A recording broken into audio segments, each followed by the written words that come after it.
The Metamorphosis of Apuleius, Book the 11th.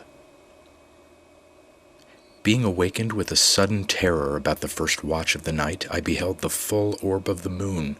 shining with excessive brightness, and just then emerging from the waves of the sea. Availing myself, therefore, of the silent secrets of opaque night, I was also well assured that the primary goddess possessed a transcendent majesty, and that human affairs were entirely governed by her providence, and that not only cattle and wild beasts, but likewise things inanimate, were invigorated by the divine power of her light and of her deity. That the bodies likewise which are in the earth, in the heavens, and in the sea, are at one time increased as she increases, and at another time, conformably to her decrements, are diminished. Being well assured of this, I determined to implore the august image of the goddess, then present, fate being now satiated with my calamities, so many and so great, and administering to me the hope of safety, though late.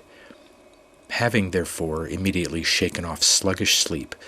I rose promptly and cheerfully, and directly applied myself to purification, by washing with marine water, and having merged my head 7 times in the waves,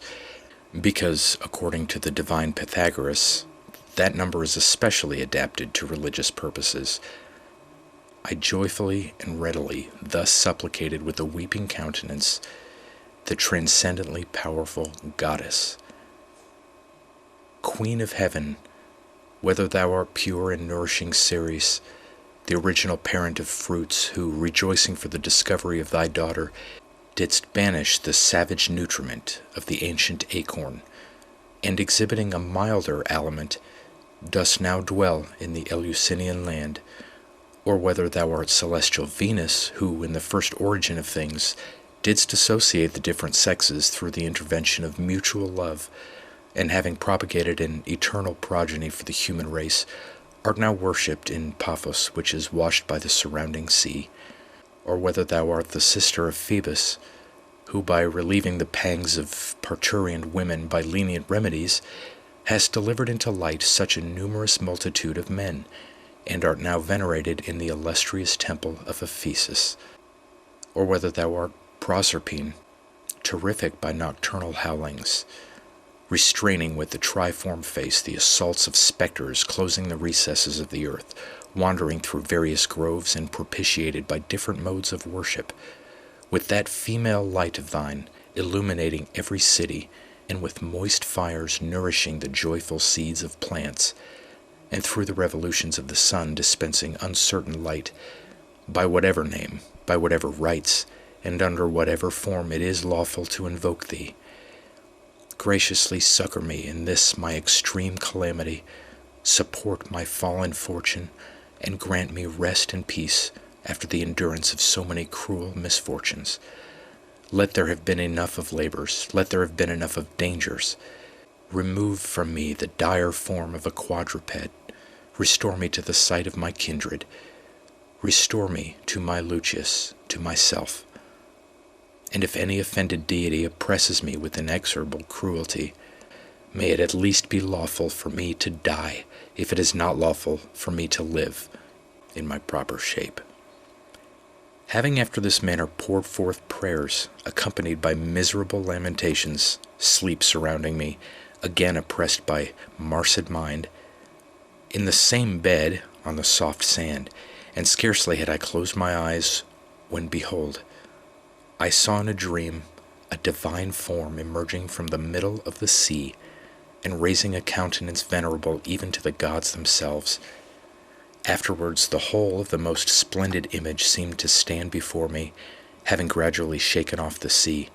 But I will also endeavor to explain to you its admirable form, if the poverty of human language will but afford me the power of an appropriate narration, or if the divinity itself, of the most luminous form, will supply me with a liberal abundance of fluent diction. In the first place, then, her most copious and long hairs being gradually entorted, and promiscuously scattered on her divine neck, were softly defluous. A multiform crown consisting of various flowers bound the sublime summit of her head, and in the middle of the crown, just on her forehead, there was a smooth orb resembling a mirror, or rather a white refulgent light, which indicated that she was the moon. Vipers rising up after the manner of furrows environed the crown on the right hand and on the left, and cerulean ears of corn were also extended from above. Her garment was of many colors and woven from the finest flax, and was at one time lucid with a white splendor, at another yellow from the flower of crocus, and at another flaming with a rosy redness. But that which most excessively dazzled my sight was a very black robe, fulgid with a dark splendor, and which, spreading round and passing under her right side and descending to her left shoulder, there rose protuberant like the center of a shield, the dependent part of the robe falling in many folds, and having small knots of fringe gracefully flowing in its extremities. Glittering stars were dispersed through the embroidered border of the robe, and through the whole of its surface, and the full moon shining in the middle of the stars breathed forth flaming fires. Nevertheless, a crown wholly consisting of flowers and fruits of every kind adhered with indivisible connection to the border of that conspicuous robe in all its undulating motions. What she carried in her hands also consisted of things of a very different nature, for her right hand indeed bore a brazen rattle, through the narrow lamina of which, bent like a belt, certain rods passing produced a sharp triple sound through the vibrating motion of her arm. An oblong vessel in the shape of a boat depended from her left hand, on the handle of which, in that part in which it was conspicuous, an asp raised its erect head and largely swelling neck, and shoes woven from the leaves of the victorious palm tree covered her immortal feet. Such and so great a goddess, breathing the fragrant odor of the shoots of Arabia, the happy, deigned with a divine voice thus to address me: "Behold, Lucius, I, moved by thy prayers, am present with thee. I, who am nature, the parent of things, the queen of all the elements, the primordial progeny of ages, the supreme of divinities, the sovereign of the spirits of the dead, the first of the celestials, and the uniform resemblance of gods and goddesses. I who rule by my nod the luminous summits of the heavens, the salubrious breezes of the sea, and the deplorable silences of the realms beneath, and whose one divinity the whole orb of the earth venerates under a manifold form by different rites and a variety of appellations. Hence the primogenial Phrygians call me Pessinuntica, the mother of the gods, the Attic aborigines, Cecropian Minerva, the floating Cyprians, Paphian Venus, the arrow-bearing Cretans, Diana Dictina, the three-tongued Sicilians, Stygian Proserpine, and the Eleusinians, the ancient goddess Ceres. Some also call me Juno, others Bellona, others Hecate, and others Rhamnusia. And those who are illuminated by the incipient rays of that divinity the sun, when he rises, viz. The Ethiopians, the Arai, and the Egyptians skilled in ancient learning, worshipping me by ceremonies perfectly appropriate, calling me by my true name, Queen Isis. Behold, then, I, commiserating thy calamities, am present. I am present, favoring and propitious. Dismiss now tears and lamentations, and expel sorrow. Now, through my providence, the salutary day will shine upon thee. Listen, therefore, attentively to these my mandates. The religion which is eternal has consecrated to me the day which will be born from this night, on which day my priests offer to me the first fruits of navigation, dedicating to me a new ship when now the winter tempests are mitigated, and the stormy waves of the deep are appeased, and the sea itself has now become navigable. That sacred ceremony you ought to expect, with a mind neither solicitous nor profane. For the priest, being admonished by me, shall bear a rosy crown in his right hand, adhering to the rattle in the very procinct of the pomp. Without delay, therefore, cheerfully follow the procession when the crowd is dispersed, confiding in my benevolence. When also you approach the priest, gently pluck the roses as if you intended to kiss his hand, and immediately divest yourself of the hide of that worst of beasts, and which for some time since has been to me detestable. Nor should you fear anything pertaining to my concerns as difficult, for in this very same moment of time in which I come to you, being there also present,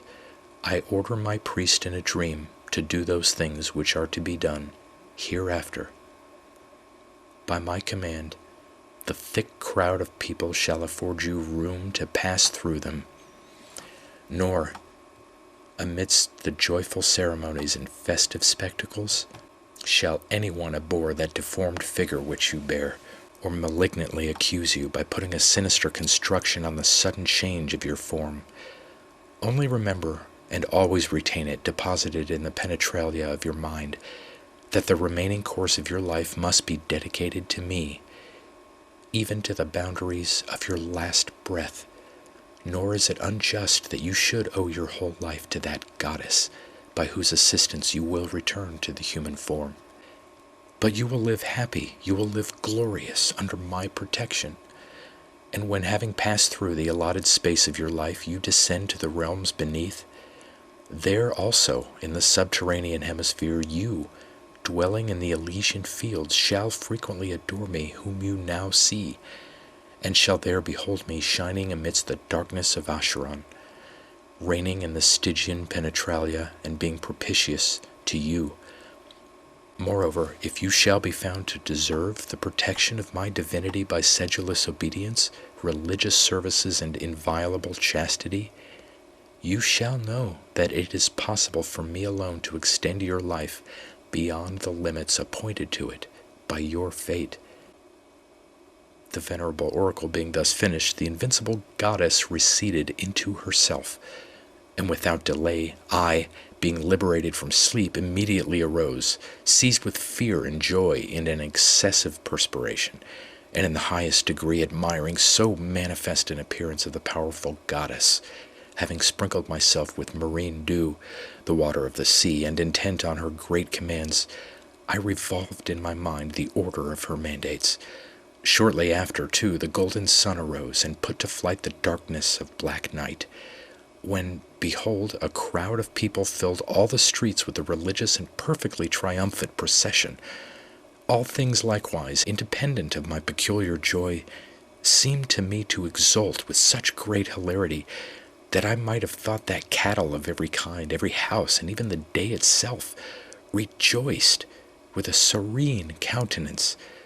for a bright and placid day suddenly succeeded to the frost of the preceding day, so that the tuneful birds also sang sweetly, allured by the tepid heat of the spring, and with bland warbling soothed the mother of the stars, the parent of ages and the mistress of the whole world. The very trees, likewise, both those which were prolific with fruit and those which were barren, and only afforded a shade, being relaxed by the southern breezes, and delighted with the germination of their leaves, produced through the gentle motion of the branches sweetly whistling sounds. And the sea, the loud crashing noise of its storms being appeased, and the turbid swelling of its waves having subsided, softly washed the shore. But the heavens, the cloudy darkness being dispersed, were bright with the clear and serene splendor of their own proper light. Behold, then, the preludes of the great pomp gradually proceeded, beautifully adorned, conformably to the votive diligence of every one concerned in the procession. This man being girded with a belt represented a soldier, that, being clothed with a short cloak,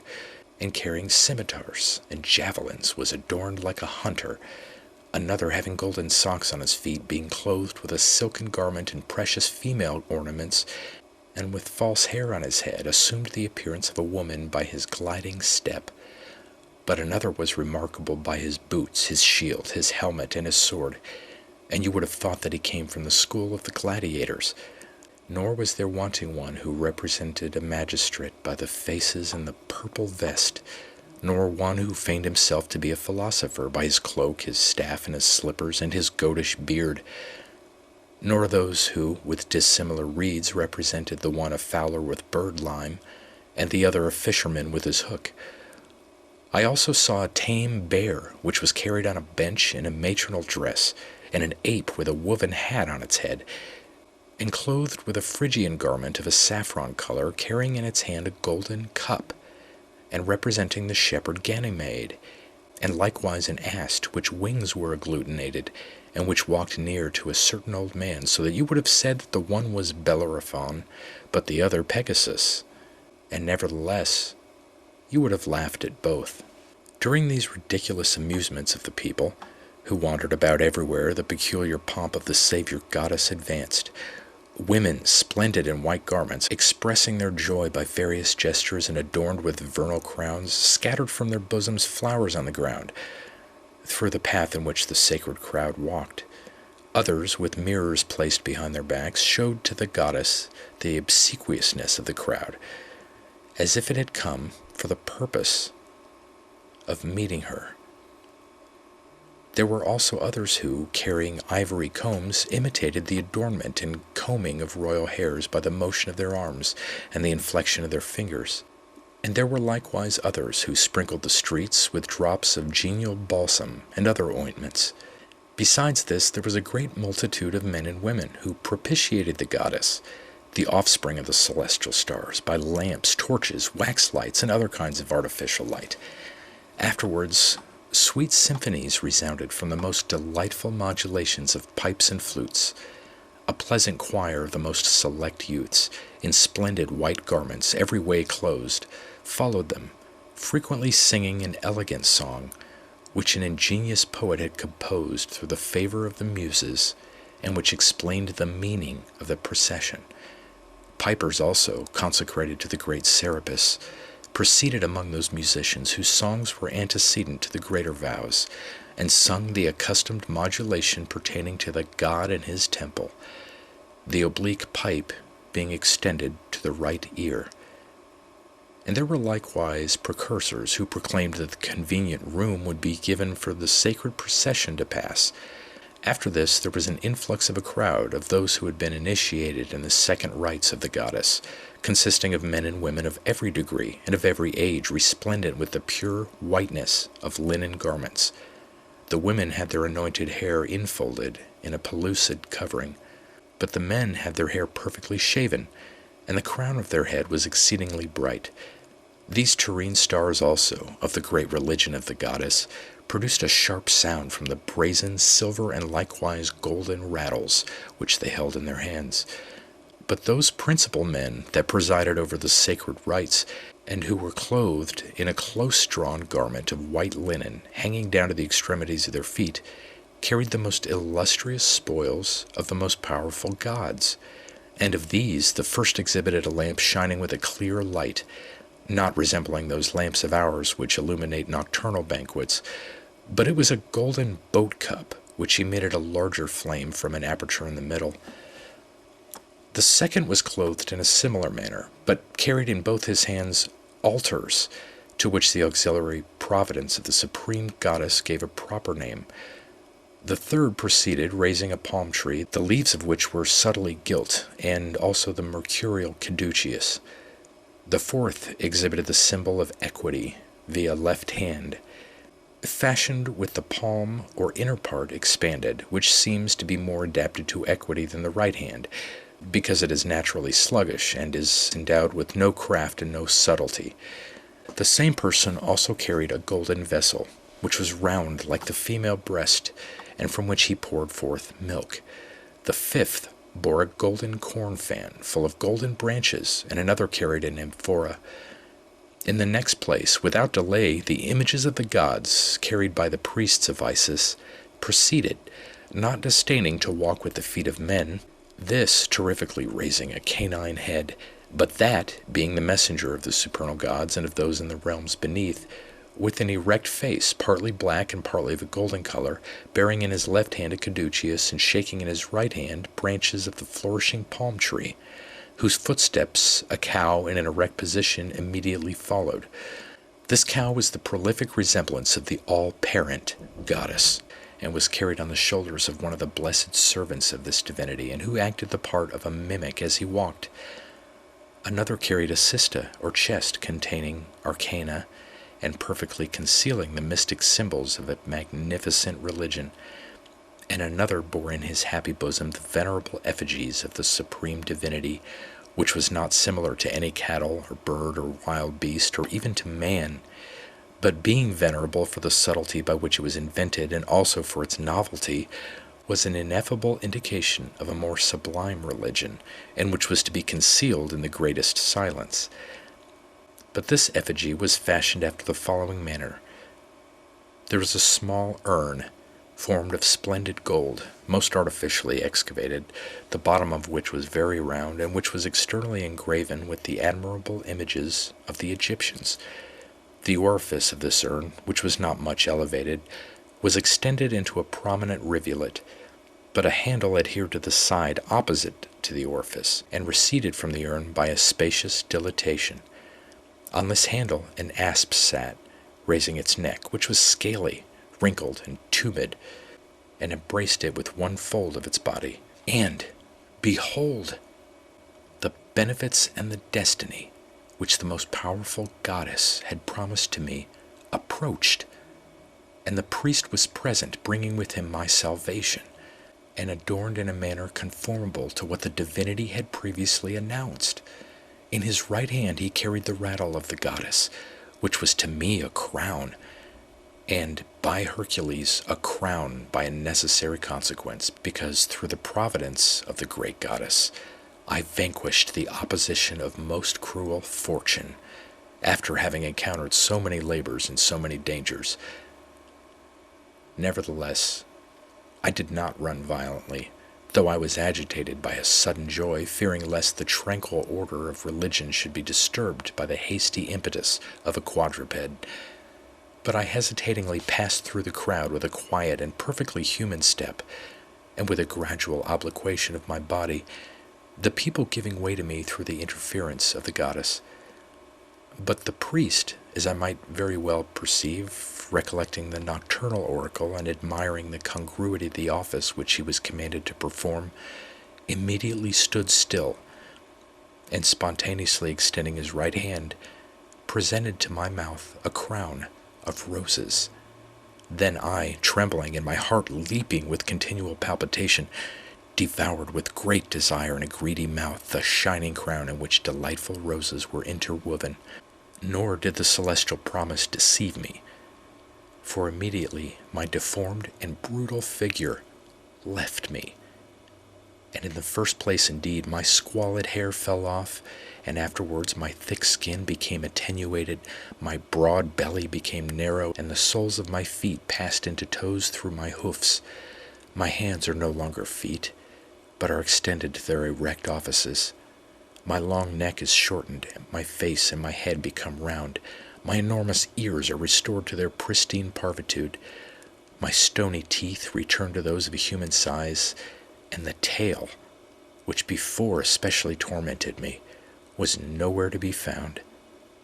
The people admire and the religious venerate so evident an indication of the power of the supreme divinity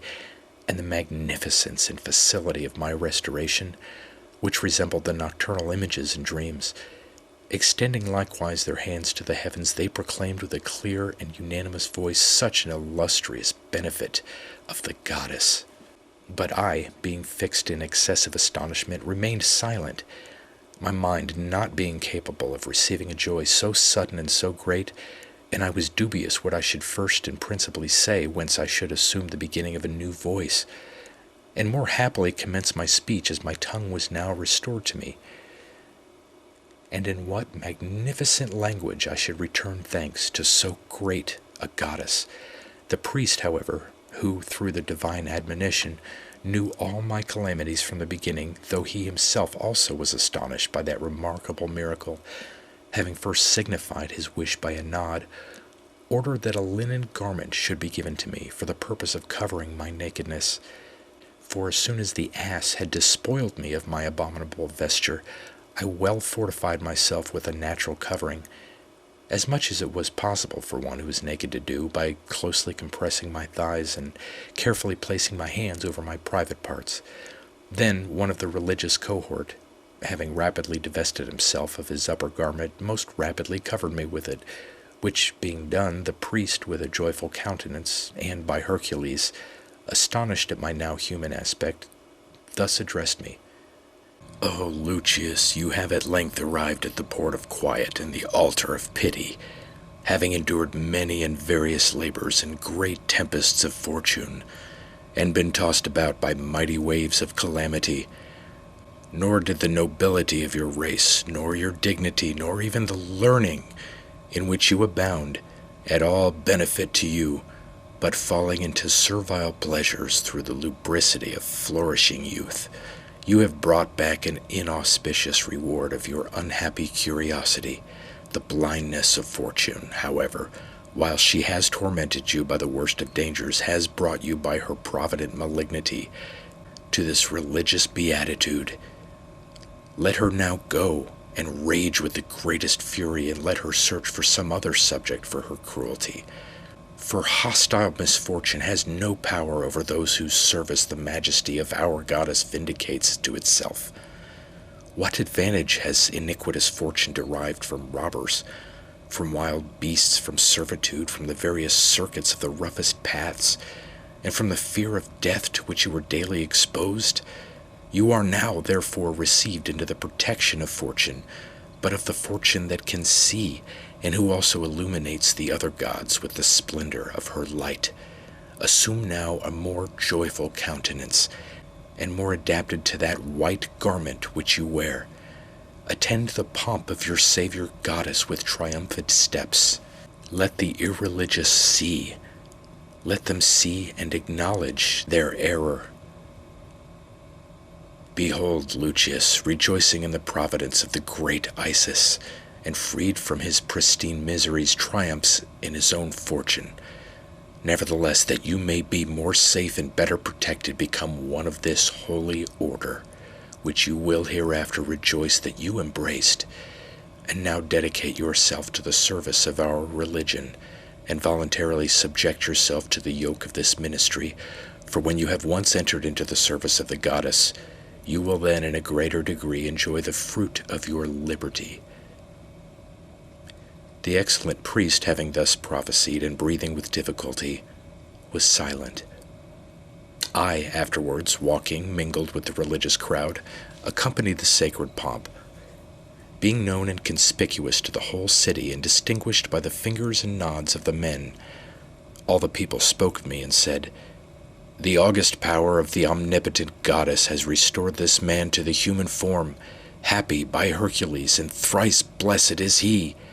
who has deserved by the innocence and probity of the former part of his life such an illustrious protection from heaven, so that after a manner being born again, he is immediately affianced to the ministry of sacred rites."